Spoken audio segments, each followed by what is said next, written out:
win the ball game. If both teams kick field goals, the next team to score wins. But if the receiving team throws a pick six or fumbles the ball and it gets picked up by the defense and they score, the game is over at that point.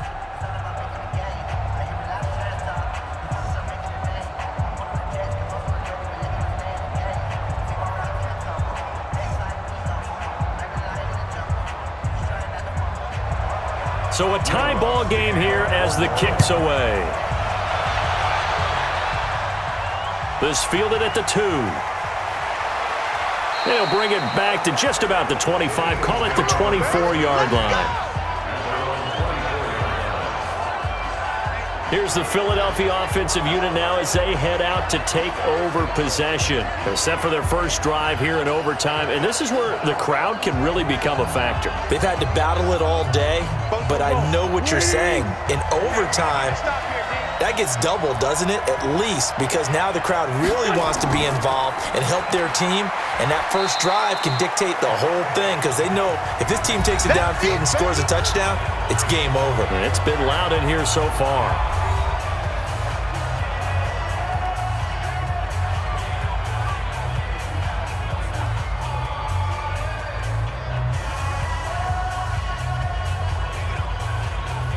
The run got 4. Now they deal with a 2nd and 6.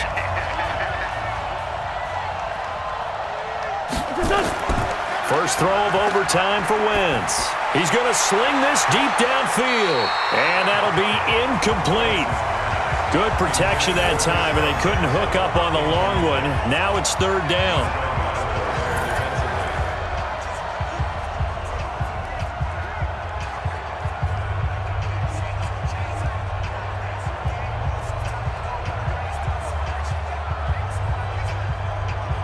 Opening drive of overtime, and now facing a 3rd down and 6. Big play coming up.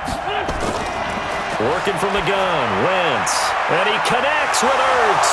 And down he goes, but he takes it up to the 40. It's a gain of 13 and a first down for Philadelphia.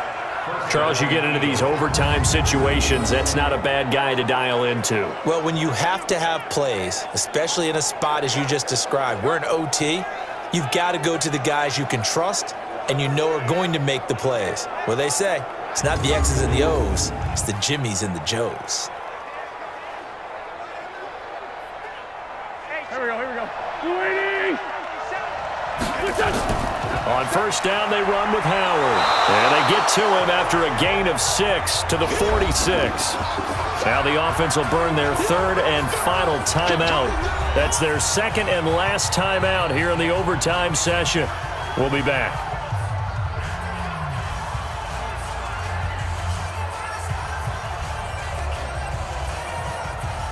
Six yards on that last play. Here's 2nd and 4. It's a 2nd down run with Sanders. And he is met in his tracks behind the line of scrimmage.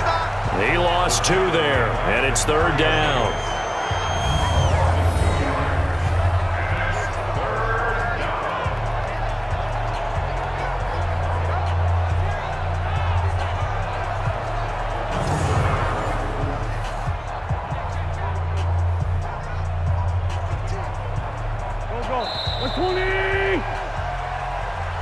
So the OT clock hits 0, and we're still not done. We'll switch sides and need at least one more OT to decide it after this. And for the Saints here on 3rd down, an extra defensive back on the field. Shotgun now for Wentz. Caught by the tight end Ertz. And he's going to get this down to the 35-yard line. The 21 yards there as they convert on 3rd. And there's a completion to the tight end. And look at the size of these players nowadays. At that spot, 6'4", 6'5", and up. A lot of guys used to be basketball players, somehow came back to football. And that's really good for the game of football. You're getting better athleticism, great hand-eye coordination, guys who know how to control their bodies when they run their routes. So in Saints territory now. Here's 1st and 10 at the 35-yard line. On 1st and 10, it's Sanders. And he is met quickly in the backfield. Down he goes, folded like a lawn chair.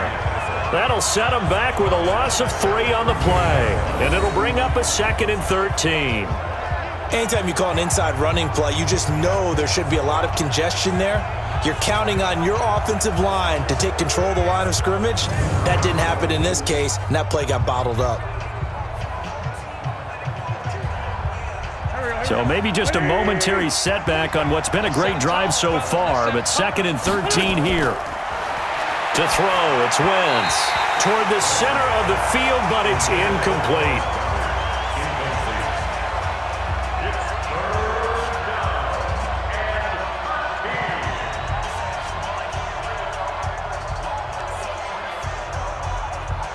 Ninth play of the drive coming up, and certainly not an easy one on 3rd and long. From the gun, it's Wentz. Completes it to Aguilar. It's a gain of 13 and a first down for Philadelphia.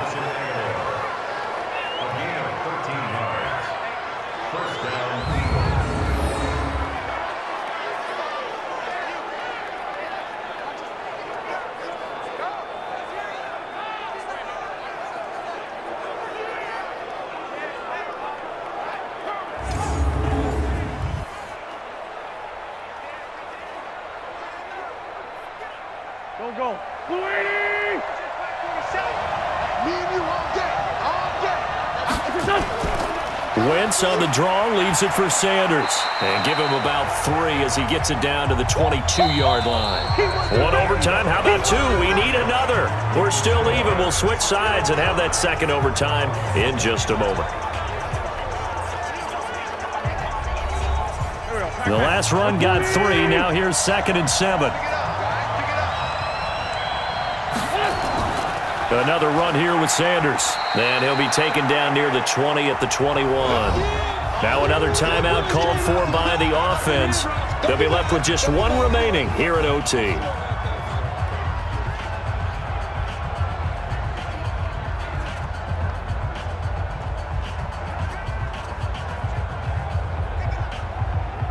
Opening drive of overtime, and now facing a 3rd down and 6. Big play coming up.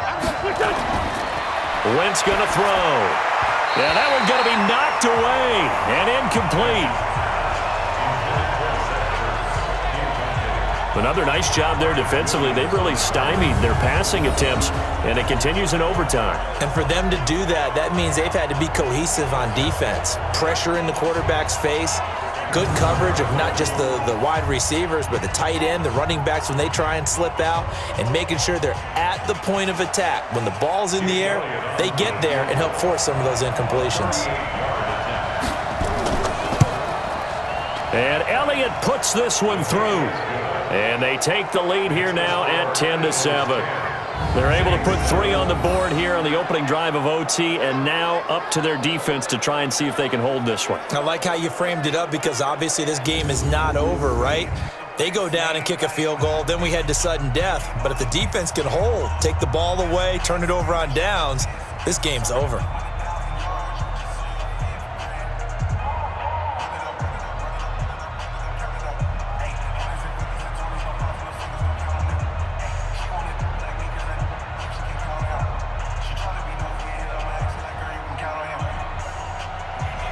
After the field goal, here's Elliott to kick it away.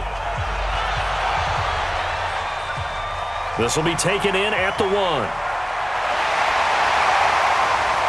And he's up across the 25 and down at the 28-yard line.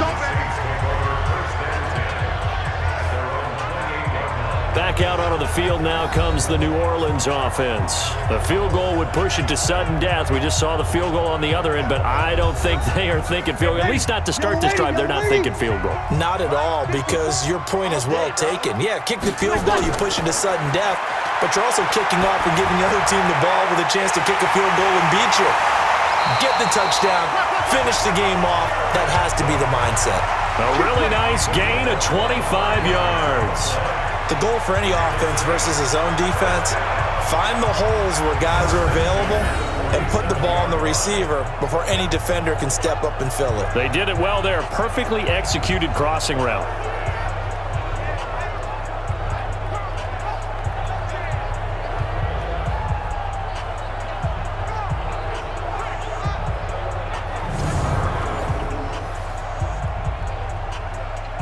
So from Philadelphia territory now, here's a 1st and 10 at the 47. Now Breeze, and brought in by the tight end Cook.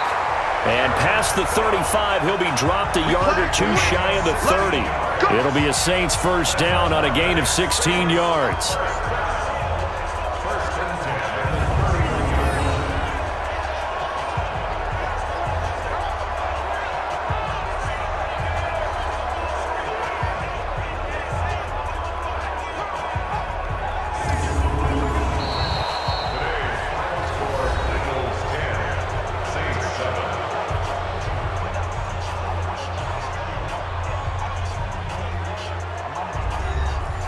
Back-to-back good plays have them on the move on 1st down. Shotgun now for Breeze. Out of the backfield, that's complete to Kamara. And he'll be out of bounds just inside the 25-yard line.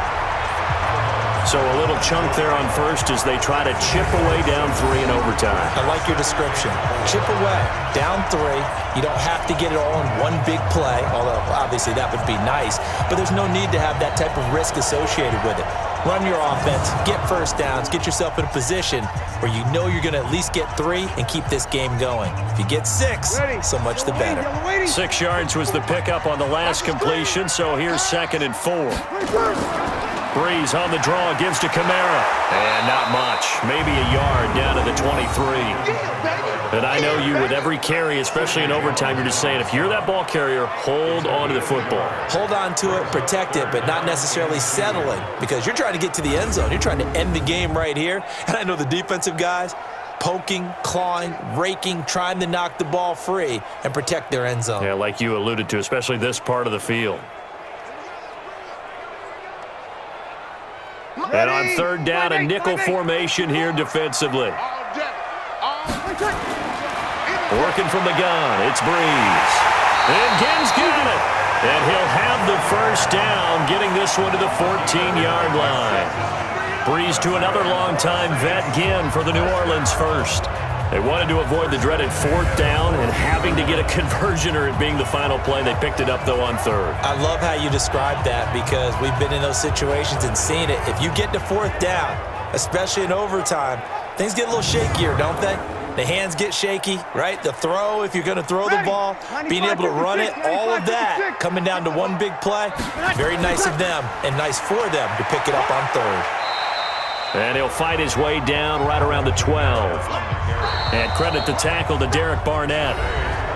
Well, they certainly had success throwing the ball in this drive and not as much running it as we just saw once again on that last play. Stopped after a very short gain. But I wouldn't abandon the run totally because otherwise, pass rushers just tee off on your quarterback. Makes it very, very difficult for him in that situation. They run it for the first time with a backup Murray. And he'll take this one inside the 10, down to the 8. 3 yards on the pickup. That's going to set up an interesting 3rd and about 4 to go. Well, so many times we look at a short run and we praise the offense for trying to set the tempo and establish things, but the defensive guys, hey, they just won the battle there. It wasn't a big run given up. They don't always have to absorb the body blows. Sometimes they dish them out themselves. Breeze now. And this will be caught. Touchdown. They needed overtime to get it done, but put this one in the win column.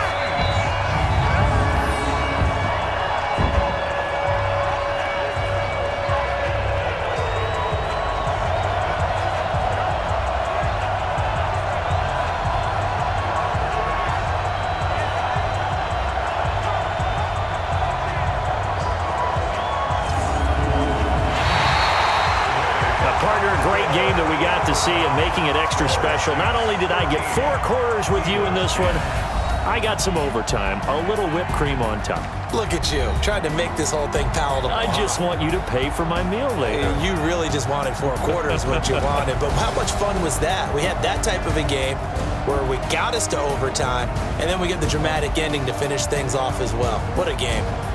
So that's a wrap for Charles Davis. I'm Brandon Gaudin, and this has been a presentation of the NFL on EA Sports. For more, check us out at easports.com.